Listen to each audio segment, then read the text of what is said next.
Salut à tous, salut à toutes, bienvenue dans N1, le podcast WNBA des équipes de The Free Agent. On se retrouve pour parler de l'actualité de la Ligue féminine de basket et de la fin de saison là, qui approche chaque jour un petit peu plus. Il y a beaucoup d'enjeux et on va essayer de balayer tout ça avec la team qui est de retour de façon complète et ça fait bien plaisir.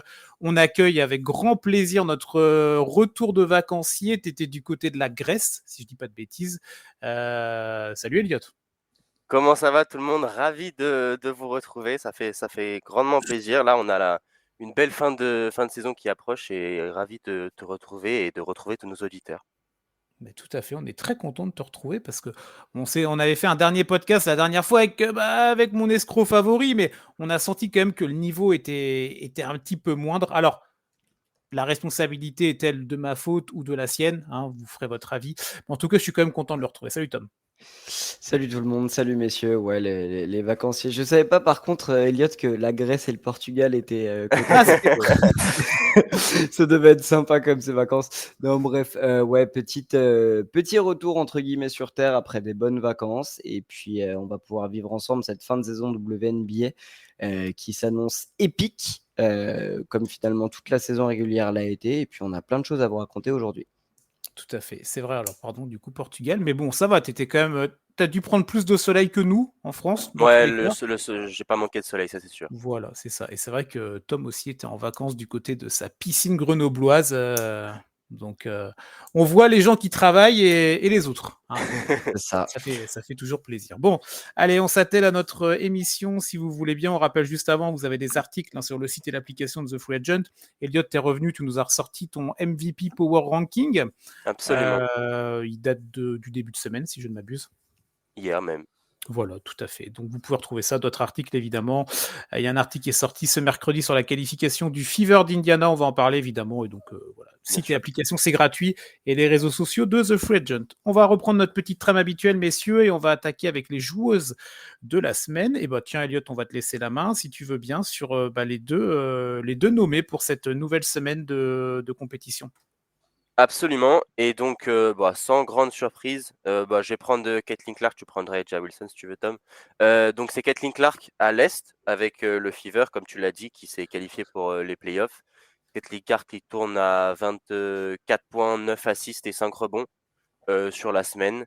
Puis, elle a sorti quelques performances comme à son habitude. Elle assure complètement. Elle est vraiment montée en puissance. Elle a réduit un peu les pertes de balles, elle a un petit peu plus d'assists. Enfin, honnêtement, c'est largement mérité. Et donc, c'est la première rookie depuis Elena Delle à être nommée Player of the Week plusieurs fois dans une même saison. Et en plus, elle le fait de façon consécutive, puisque la semaine passée, elle était aussi joueuse de la semaine. Ouais, globalement, je sais pas ce que vous en pensez, messieurs, mais on avait peut-être commencé un petit peu les comparaisons en début de saison et je trouve que finalement, ça se concrétise et la ressemblance est assez flagrante par rapport à la saison de Victor Wembanyama en NBA l'année dernière, où Victor, comme Caitlin, avait subi une énorme pression médiatique Mm. et avait dû s'adapter en début de saison. On sentait que c'était un petit peu, il y avait du test, il y avait de la mise en route. Et petit à petit, la saison de Victor a été plus que monstrueuse. Et là, on se rend compte que Caitlin Clark aligne des stats, aligne des victoires et tout simplement rayonne dans une équipe qui a quand même du potentiel et qui d'ailleurs s'est qualifiée à valider son ticket pour les playoffs. Mais est-ce qu'on peut d'ores et déjà dire que Caitlin Clark est la meilleure joueuse du Fever et potentiellement cette saison l'une des meilleures joueuses de la ligue? Ouais, et je pense vraiment Oui, qu'elle je a. pense qu'elle a. Vas-y, Vas-y, Chris. vas-y. Non, ouais, elle a pris, pour moi même, au-delà de ça, on en avait parlé dans différents épisodes, le duel de rookie avec Angel Reese. Elle a vraiment pris une sérieuse option, là, quand même, sur le trophée. Il y avait eu il y a eu une dernière confrontation il y a Ouais. quelques jours de ça, la fin de semaine dernière, si je ne m'abuse. 31 points, 12 passes pour Caitlin. Elle était à 57% au tir. Donc, il y a les performances individuelles et il y a les performances collectives. Quand on voit l'équipe de Chicago, c'est vraiment pas ça, on en parlera tout à l'heure. Alors que l'équipe d'Indiana, depuis le retour du break olympique, ça va vraiment très très fort. Elles sont sur un 8-2 si je dis pas de bêtises. Donc voilà, tu as la perf individuelle, tu as la perf collective, c'est la meilleure joueuse de son équipe qui permet à son équipe de se qualifier en playoff après 8 saisons d'absence. bon, j'ai envie de te dire que le script est quand même bien dirigé vers le trophée pour Caitlyn. Mais en plus, je pense qu'elle est même un peu plus sortie de la dimension Roy et rentrée peut-être dans la catégorie MVP. En tout cas, je pense elle aura pas le titre, mais elle aura pas mal de voix, je pense, au vu du classement de Jinjala, qui est un petit peu remonté. Et vu la saison, on se posait les questions avant la pause, quand Indiana était 7-8. Là, maintenant qu'elles sont 6, c'est un peu plus cohérent pour lui donner quelques voix pour le titre de MVP, je pense. Ouais, Tout à fait. complètement. Et puis on peut le dire, hein, le side entre guillemets 7-6. Bon alors, faudra voir la bataille, on en parlera après le point classement avec Phoenix, mais elle devrait pas normalement aller chercher la 5e place, mais Ouais. ne serait-ce qu'une 6e place en année 1 avec autant d'abattage médiatique et en ayant donné autant de, de résonance finalement à la WNBA en arrivant cette saison. C'est comme une belle réussite pour Caitlin Clark et pour le Fever globalement. Indiana a réussi son pari. Et puis voilà, quoi. C'est agréable de voir cette joueuse qui a pu vraiment souffler de cette période olympique, puis vraiment se mettre en forme et se concentrer pour la fin de saison parce que il y aura des playoffs à jouer pour Indiana et il faudra pas les oublier trop vite. Alors juste, on va terminer notre petit point sur les joueuses. Donc on a un petit peu digressé sur Indiana, mais il n'y a pas de problème là-dessus. Du côté de la conférence Ouest, c'est à nouveau AJ Wilson pour la 5e fois cette saison qui décroche la timbale de joueuse de la semaine. Tom, si tu veux, un petit peu rapidement sur elle. On le répète chaque semaine, donc bon, on va en parler parce qu'il faut en parler, mais on va balayer la suite quand même. Voilà, globalement, on va pas redéfinir qui est Jay Wilson, qui est tout simplement la joueuse la plus dominante du monde actuellement. Cette semaine, c'est encore 36 points, 13 rebonds. Hallucinant. Voilà, c'est des statistiques qui sont. Encore une fois, il faut être rationnel et se dire qu'elle aligne ses stats sur un temps de jeu qui est réduit par rapport au temps de jeu NBA. C'est 10 minutes par quart-temps. Donc, si on essaye, entre guillemets, de rationaliser ça à 44, 46 minutes par match, elle est pas si loin finalement de 40 points, 15 rebonds. C'est juste monstrueux. Jay Wilson est tout simplement trop forte cette saison. Globalement, c'est 27 points, 12 rebonds de moyenne. Les Aces sont, entre guillemets, toujours aussi irrégulières, je trouve, que depuis ce début de saison. C'est une équipe qui est très forte, mais qui est régulière, qui pour l'instant pointe à la 4e place avec un bilan de 21 victoires, 12 défaites. Elles n'ont pas encore validé leur 4e place. On en reparlera dans le point classement après. Mais, entre guillemets, si elles arrivent à se maintenir à cette 4e place et à aligner les victoires, ne vous faites pas d'illusions. C'est grâce à AJ Wilson qui nous sort encore une saison monumentale. Oui, complètement. Voilà pour les 2 joueuses de la semaine. On va pouvoir enchaîner sur le point classement. On en a parlé dans les premières minutes, mais on va essayer de poursuivre un petit peu la discussion, messieurs, avec du coup 7 équipes qui se sont qualifiées. Donc nous, on enregistre la mercredi mi-journée. Donc on a eu les matchs de la nuit de mardi à mercredi. Et donc on a eu cette qualification d'Indiana, Elliot, mais c'est pas la seule équipe qui s'est qualifiée la nuit passée là. Absolument, c'est aussi le cas de Phoenix qui se qualifie avec une victoire sur un concurrent direct qui était Atlanta et avec la défaite également de Chicago. Et donc Phoenix est actuellement 7e, mais peut jouer la 6e place comme on l'a dit parce que c'est le même nombre de victoires entre Indiana et Phoenix à la 6e et la 7e place, tandis que Chicago et Atlanta devraient se battre pour la 8e avec exactement le même bilan, 11 victoires, 22 défaites. Et le Sky qui détient quand même le tiebreaker avec 2 victoires à 1 pendant la saison. Et il y aura un match très très important le 17 septembre en fin de saison, un Chicago qui se déplacera à Atlanta. Donc si les équipes sont encore à égalité à ce moment-là, ce sera très très intéressant à suivre. Tom, je me permets, parce que du coup notre focus, on va partir sur le haut du classement dans quelques minutes, mais donc restons, si tu veux bien, sur cette dernière place qualificative. Il reste un ticket à aller gratter, donc à l'heure actuelle, donc c'est Chicago, mais comme tu l'as très bien dit, Elliot, le bilan est à l'équilibre et le même avec Atlanta. En regardant un petit peu les calendriers, je ne sais pas si vous avez eu l'occasion de le faire, et on vous invite à le faire, toutes les personnes qui nous écoutent dans cette émission. Il reste 6-7 matchs par équipe à peu près.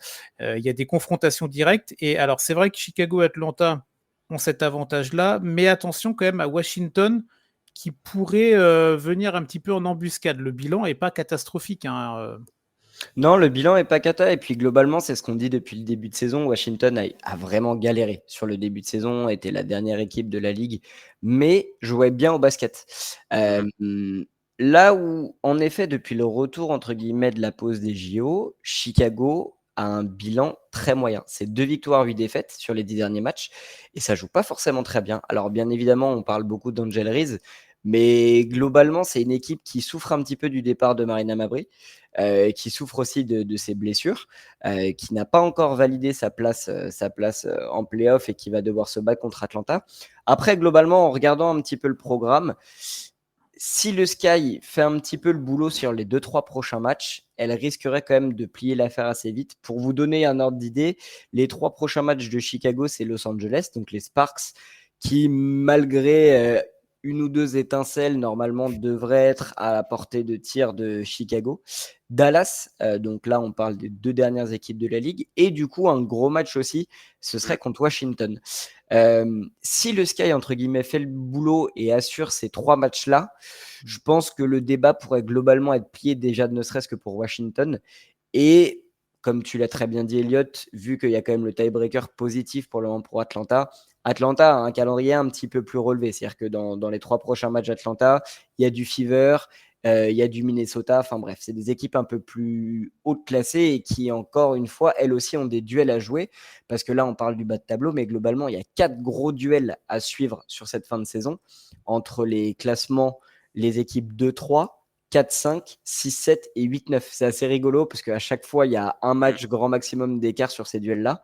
Donc, on vous invite très sérieusement à regarder cette fin de saison. Mais pour Chicago, justement, il vaudrait mieux plier l'affaire assez tôt, puisque dans les 4 derniers matchs, c'est Minnesota, Phoenix, Atlanta, Connecticut. Donc si Chicago fait pas le boulot assez vite, elles peuvent se retrouver en grande difficulté avec là-dessus, il y aurait éventuellement une victoire contre Atlanta possible, mais le reste, ça semble assez compliqué. Parce qu'en plus, c'est ça qui est intéressant dans cette analyse de classement, et on va poursuivre, on va enchaîner les gars sur le haut du classement, c'est que même pour donc ces équipes-là qui sont à la lutte pour le dernier ticket, tu peux te dire, bon, si en fin de saison j'affronte une grosse équipe, elle va peut-être un peu Mhm. laisser couler ou elle va se reposer pour les playoffs, mais pas nécessairement, parce que, et c'est là dont on va parler, c'est ce dont on va parler tout de suite, c'est que même dans le haut du classement, les écarts, t'en as parlé Tom, sont assez serrés, donc ces équipes-là aussi vont avoir un enjeu. Donc, il faut vraiment plier le game hein, assez rapidement. Du coup, c'est notre focus de la semaine. On voulait parler un petit peu de cette bataille pour le top 4, le top 5. Alors, le top 4, évidemment, vu que c'est les 4 équipes qui ont l'avantage du terrain pour le premier tour, en tout cas des playoffs, avec une formule, Elliott, on rappelle, hein, qui n'est pas la même, surtout pour déjà oui, pour chaque tour, mais en tout cas pour le premier tour, qui n'est pas du tout la même que pour la NBA qu'on peut suivre de façon peut-être un peu plus régulière que la WNBA. Absolument.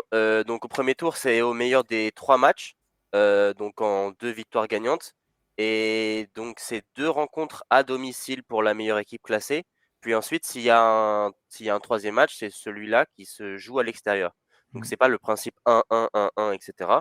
C'est 2 matchs pour la meilleure équipe classée. Et ensuite, s'il y a un troisième, une belle, s'il y a besoin d'une belle, ce sera chez l'équipe la moins bien classée. Et ensuite, pour les demi-finales et finales WNBA, ça revient à un format classique avec déjà au meilleur des. Enfin, 5. en 3 matchs gagnants au meilleur des 5 manches, exactement. Et avec 1-1, 1-1, etc. Oui, un format plus tradi, mais c'est vrai que c'est ce premier tour-là qui est particulier avec ce meilleur en 3 matchs. Pour l'instant, le top 5, les gars, après Tom, je vais te lancer pour que tu nous dises un peu ce que tu en penses. Donc, c'est le Liberty qui est devant, hein, avec un petit matelas quand même d'avance. C'est une belle Oui. dynamique sur les 10 derniers matchs. On a le Connecticut Sun qui est juste derrière à égalité avec Minnesota, 24 victoires et 9 défaites. Les Aces DJ Wilson, 21-12, 4e. Un bilan à l'équilibre sur les 10 derniers, 5-5. Et Seattle, avec Gabby Williams qui est arrivé il y a quelques jours de ça, on en avait parlé. 20 victoires et 13 défaites à la 5e place. Quand tu observes un petit peu ce classement-là, Tom, on pourra parler aussi des confrontations, des calendriers de chaque équipe. Qu'est-ce que tu en penses un petit peu? Est-ce que pour toi, il y a des choses qui peuvent bouger ou pas? Écoute, moi j'aurais tendance à te dire que tu l'as bien dit, je pense que le Liberty a validé sa place de numéro 1 de la saison régulière. Là-dessus, je vois pas forcément d'équipe aller les chercher. Elles ont fait un matelas, elles ont un calendrier. Alors, avec certes quelques rencontres délicates en fin de saison, mais globalement qui est complètement accessible. Et puis, au-delà de ça, j'ai envie de te dire que même si le calendrier était difficile, le Liberty cette année n'a pas peur de jouer des grosses équipes et a tendance à bien s'en sortir. Les deux gros duels qu'il va falloir suivre de manière intense sur cette fin de saison, ça va être dans un premier temps le Connecticut-Minnesota pour la deuxième place. On pensait très honnêtement que Connecticut avait validé ce ticket-là il y a quelques semaines, finalement avant le retour de Nafisa Collier et avant que Minnesota ne poursuive en fait son run du début de saison qui est tout simplement impressionnant. Elles ont le même bilan pour le moment, ces deux équipes-là, 24 victoires, 9 défaites. Par contre, on sent au niveau des dynamiques qu'il y a une dynamique un peu plus positive pour Minnesota, qui reste sur une victoire et globalement sur les 10 derniers matchs, c'est 8 victoires, 2 défaites, là où le Connecticut, c'est 6 victoires, 4 défaites. C'est pas énorme, mais concrètement, on sent que dans la dynamique, dans la forme actuelle et même dans le sens où, on aura peut-être cette discussion après, mais on sent qu'il y a une joueuse qui a envie de ponctuer une saison qui est formidable en la personne de Nafisa Collier. Je ne serais pas étonné qu'elles aillent chercher la deuxième place. Et pour le second duel qui va être entre Vegas et Seattle, bah écoute, globalement, c'est deux équipes qui ne surdominent pas la saison, loin de là, qu'on attendait potentiellement plus haut, notamment pour Vegas. Et on sent une sorte de, comment dire, on sent que c'est des effectifs qui ont un certain âge, qui ont un certain vécu et voire une certaine lassitude.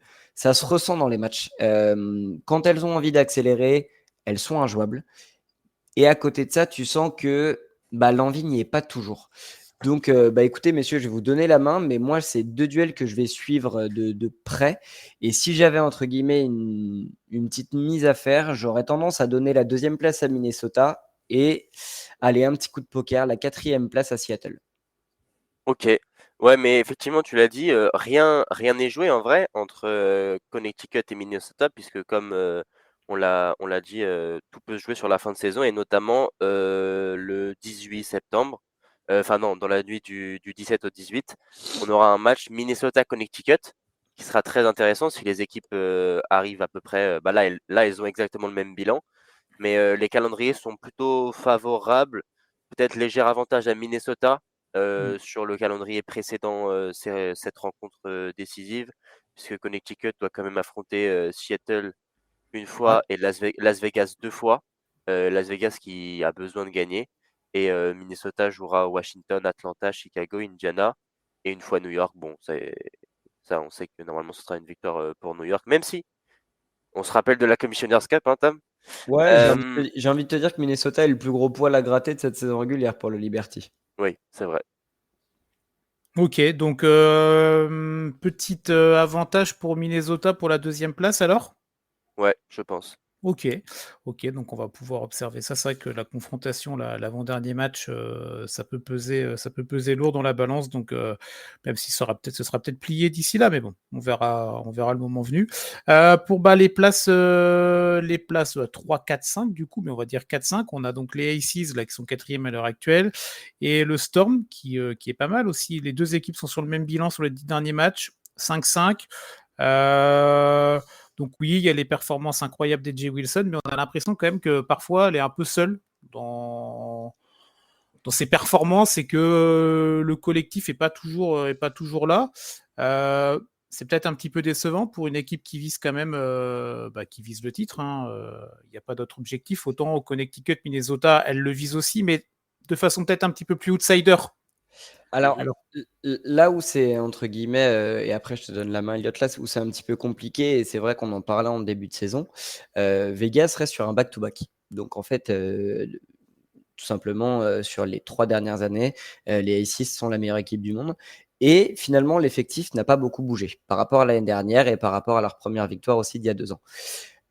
Là où, entre guillemets, les suiveurs de WNBA et même globalement les connaisseurs de basket sont assez unanimes, c'est très compliqué déjà de gagner un titre. C'est très très compliqué de faire un back-to-back et je ne vous parle pas de la complexité que c'est de garder un niveau de concentration, d'envie aussi, tout simplement d'envie de réaliser un three-peat. C'est compliqué. Il faut se remotiver, il faut trouver une dynamique, une volonté de retourner toujours sur le terrain et gagner, sachant que c'est ce qui se passe depuis 2 ans. En plus de ça, je l'ai dit assez rapidement tout à l'heure, mais c'est un effectif qui est quand même assez vieillissant, qui a connu des blessures en début de saison. Donc, là où il ne faut pas prendre pour acquis Las Vegas, c'est qu'arriver en playoff, personne ne va vouloir les jouer. Personne, Oui. je vous le dis tout de suite. Que ce soit le Liberty, Connecticut ou Minnesota qui font des très belles saisons, tu te tapes les Aces, t'es pas favori. Loin de là. Par contre, il va falloir vraiment que Vegas, si elles veulent réaliser cet exploit qui est de réaliser 3 titres en 3 ans, qu'elles se mettent aussi en mode, il va falloir qu'on se bouge un petit peu, il va falloir qu'on mette un peu plus d'envie sur le terrain, il va falloir qu'on suive un petit peu plus aussi notre coaching staff, là où on sent qu'il y a des tensions qui sont apparues ces derniers temps. Donc voilà, c'est tout en fait une panoplie d'éléments à aligner pour aller au bout. Mais globalement, oui, on sent que cette équipe de Vegas est fatiguée. Ouais, et puis après, il y a un point à prendre en compte aussi, c'est que 4 ou 5, c'est le même match-up. Enfin, c'est le même embranchement de playoff, si je peux dire ainsi. Ce sera juste l'avantage du terrain qui changera. Donc, de toute façon, Las Vegas, elles sont forcément bien au courant qu'elles vont devoir battre tout le monde pour pouvoir atteindre la finale et éventuellement espérer un repeat. Et bon, comme encore une fois, on aura dans la nuit du 17 au 18 un Las Vegas-Seattle. Donc à voir si il peut décider du sort de l'avantage du terrain entre ces deux équipes. Et il faut pas oublier aussi pour Las Vegas qu'on a eu un peu d'extra sportif avec l'affaire d'Erika MB qui enfin il y a eu même des pétitions pour demander la démission de Becky Hammon. Donc ça doit pas forcément aider Las Vegas à aller mieux. Mais je pense que si elles, de toute façon c'est comme ça, hein, si elles se mettent en mode focus, en mode défense, en mode on va tout gagner pendant les playoffs, qu'elles activent le mode championne, à mon avis, ça sera effectivement comme tu l'as dit dur de, enfin, t'auras pas envie de les prendre quoi. Non, clairement. Et en tout cas, on vous invite à vraiment observer les calendriers, les confrontations directes. On en a parlé autant pour le bas du classement, pour le dernier spot de playoff, voire même pour les rankings après pour la draft, même si là, on n'est pas du tout le nez là-dedans, évidemment, en ce moment. Que pour du coup ce top 4, ce top 5, même si allez, on laisse une petite longueur d'avance à New York, mais le 2-3 et le 4-5 peut être vraiment intéressant. Alors peut-être que cette fameuse nuit du 17 au 18 peut être incroyable en termes de suivi et en termes de dynamique, comme elle peut aussi faire plouf, hein, si tout est Si déjà tout est joué avant, bien sûr. tout est géré. Ouais, c'est ça. Mais en tout cas, voilà, on pourra observer ça évidemment et on en parlera sur les antennes de TFA, bien entendu. Est-ce que vous aviez un dernier point que vous vouliez évoquer, messieurs, sur un petit peu sur cette course là pour les meilleures places, ou alors on enchaîne un peu? Bah écoute, 2 points, non, juste de dire que Liberty, si Oh là là. je peux en rajouter une Oh, il est couche. reparti. J'aurais Non, pas dû. Quelle Ah erreur! vraiment. non, Oh mais, l'ouverture. non, mais en fait, là où il faut aussi remettre les choses dans leur contexte, c'est que si le Liberty n'avait pas fait cette saison-là, l'équipe aurait tout simplement explosé. Et préparez-vous aussi au fait que ce soit la dernière saison de beaucoup de ces joueuses dans cette équipe-là.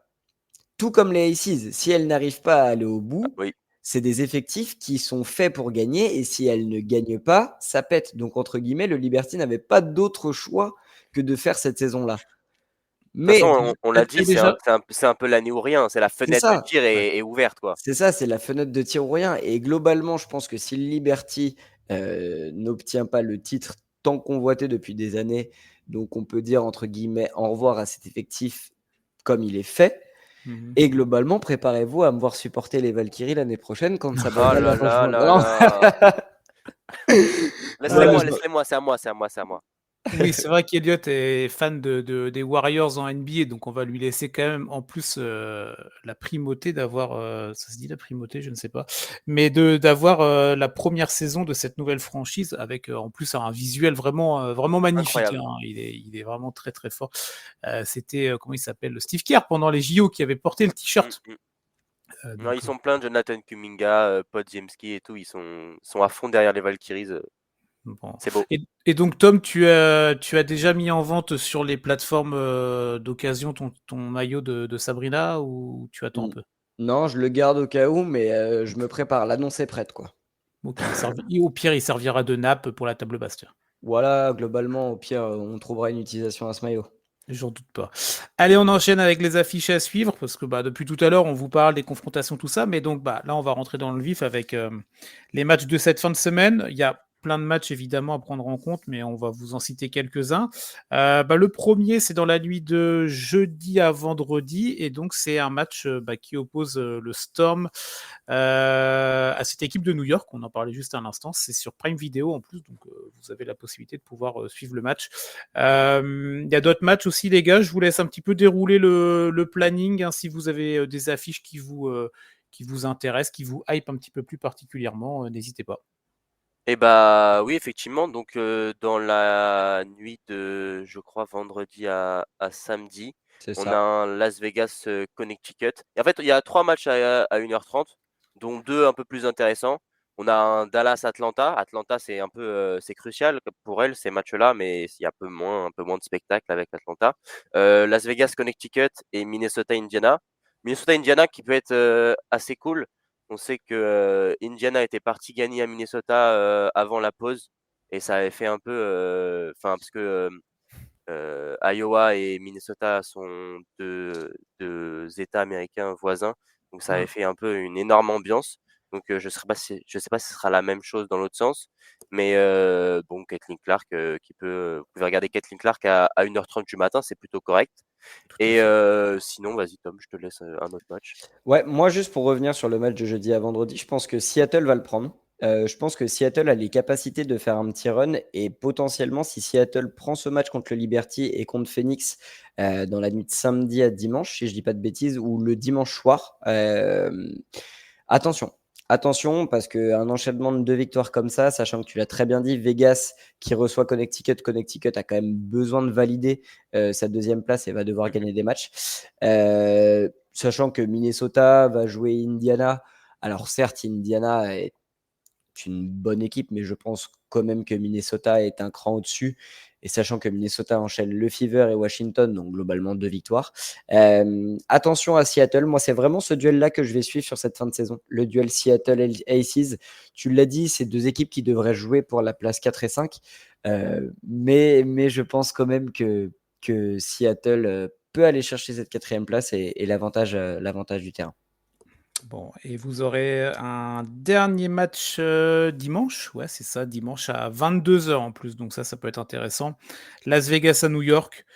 Voilà, des retrouvailles à nouveau entre des équipes qui étaient en finale ces derniers temps. Donc, bon, voilà, encore de belles affiches, hein. Vous pourrez aller voir les programmes, évidemment, sur les sites qui proposent tout ça. Mais voilà, on vous a fait 3-4 affiches rapidement pour que vous puissiez prendre des notes pour cette fin de semaine. On va enchaîner, on va même conclure, messieurs, avec notre petite info en plus. Et Elliot, tu voulais nous parler de ce qui se passait un petit peu du côté de Phoenix et du côté du Mercury. Il y a eu un enchaînement de fautes techniques et de situations un petit peu particulières. Ouais, c'est ça. C'est en fait tout simplement le Mercury a battu le record all-time WNBA de fautes techniques sur une saison, avec 33 à l'heure actuelle. Et donc il y a notamment 3 joueuses qui sont ciblées, puisque en fait c'est les 3 joueuses qui ont commis le plus de fautes techniques dans la ligue. C'est Diana Taurasi, Natasha Cloud et Kalea Copper. Natasha Cloud, donc elle a fait sa 7e faute technique dans la nuit dimanche soir. Et donc elle a été suspendue la nuit dernière face à Atlanta, suspendue un match sans salaire. Donc c'est assez notable. Et ensuite, derrière elle, donc Kalea Copper et Diana Taurasi sont à 6 et risquent une suspension dès la prochaine fois qu'elles prendront une faute technique. D'ailleurs, Diana Taurasi en avait pris une dimanche soir, mais ensuite elle a été rescinded, donc enlevée après vérification. Donc on lui offre ce petit sursis entre guillemets, mais la prochaine fois qu'elle fera une faute technique, elle sera bien suspendue. Et aussi en termes de faute normale, Kalea Copper est 2e de la ligue. Elle est à 114 fautes classiques et elle a déjà pris 2 disqualifications elle est sortie pour 6 fautes. Donc voilà, le Mercury, tension dans l'Arizona. Globalement, c'est pas une équipe contre qui tu peux aller au panier facilement. C'est-à-dire que tu as quand même 8 chances sur 10 de te faire arracher le bras. Ouais. Ce qui est quand même drôle de voir autant de fautes techniques pour Diana Taurasi qui défend, je pense, moins bien que globalement tous les gens qui jouent actuellement au basket dans cette ligue, parce qu'elle a plus envie et que ça n'a jamais été réellement sa force. Mais c'est ça aussi qui fait un petit peu la flamme du Mercury, c'est ce côté où ça parle beaucoup, ça n'a pas peur de te rentrer dedans, et finalement ça peut faire flipper certaines équipes et certaines joueuses, c'est un moyen de dissuasion, tant que ça reste dans le respect et qu'on n'est pas dans comment dire, dans l'excès de Raymond Green, si on peut l'appeler comme ça passe. Mais oui, c'est une équipe qui n'a pas peur de s'imposer physiquement, si on peut le dire comme ça. Ouais, totalement. Mais voilà, c'était juste ce petit élément-là que tu voulais mettre en avant, Elliot, parce que c'est vrai qu'il y a un C'est marrant, quand enchaînement même. de fautes techniques, d'éjections qui sont assez particuliers là, et qu'on voulait juste mettre en avant, évidemment, mais ça pourrait leur coûter préjudice, hein. Là, elles se sont qualifiées pour les playoffs, attention. Ça, tu sais, en plus sur un premier tour en 3 matchs, si tu n'as pas l'avantage du terrain, et si en plus tes joueuses n'arrivent pas à se tenir ou enchaînent des fautes, ça peut très vite tourner court. Donc on va surveiller tout ça. Je pense qu'on a fait un petit tour, les gars. On a été assez bon aujourd'hui, une 30aine de minutes. Ouais, Efficace, ouais, bref, magnifique. Juste à rappeler, le Storm, Seattle, ce n'est pas dans l'Arizona, messieurs. Juste petit clin d'œil. Connecticut surtout. Et Connecticut non plus. Voilà, on fera des petits points géographie assez réguliers quand même pour vous donner des infos géographiques et pour que toutes les infos que vous puissiez lire soient les bonnes. C'est ça, sur différents médias qui traitent de la WNBA. Après, la géographie américaine est quand même vaste, hein. Oui. Après, là, c'est quand même un peu Connecticut, Oui. Arizona, c'est. C'est comme si tu dis, t'es en Bretagne et je sais pas, t'es où, t'es à Lyon. Regarde-le, l'autre, il est pas capable de ne pas parler de la Bretagne. Alors, si moi, je suis pas capable de ne pas parler du Liberty, il est obligé de remettre la Bretagne au milieu du village, quoi qu'il arrive. Oui. Un espèce de chauvisme. La Bretagne, ça vous gagne, paraît-il. Évidemment.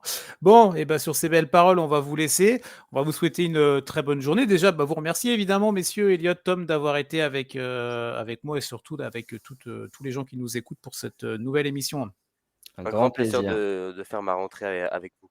Mais oui, c'était un plaisir aussi de retrouver des gens de qualité. Sur ce, on vous souhaite une très bonne journée, une très bonne semaine. N'oubliez pas les podcasts, il y a la NFL qui reprend, donc là l'équipe de Tailgate est à fond. En plus, là, Elliot, vous le voyez pas, mais a sorti le t-shirt des Cowboys. Ouais, il fallait pas dire. Moi, je suis pas très calé. En vrai, je suis allé à Dallas, je suis allé au stade, j'ai acheté un t-shirt. Ok. Donc tu vas aller à Annecy et tu vas acheter un maillot de l'équipe de Ligue Magnus, tu vois. Parce que, exactement. Voilà, bon, très bien. Bon, en tout cas, voilà, on fait un bisou. Alors, je sais pas si on fait un bisou, mais on salue de loin Yannick de la team NFL, Flav aussi. Bon, bref, ils sont sur les rangs et la NFL qui reprend évidemment. Donc, c'est dans la nuit de jeudi à vendredi, je crois. Bon, en tout cas, fin de semaine, ça va tomber. Vous pouvez suivre ça. Et donc, nous, la WNBA, la NBA aussi, il y a des articles qui sortent de temps à autre aussi. Donc, n'hésitez pas à suivre tout ça. Très bonne journée, très bonne semaine et bonne rentrée à tous. Allez, ciao.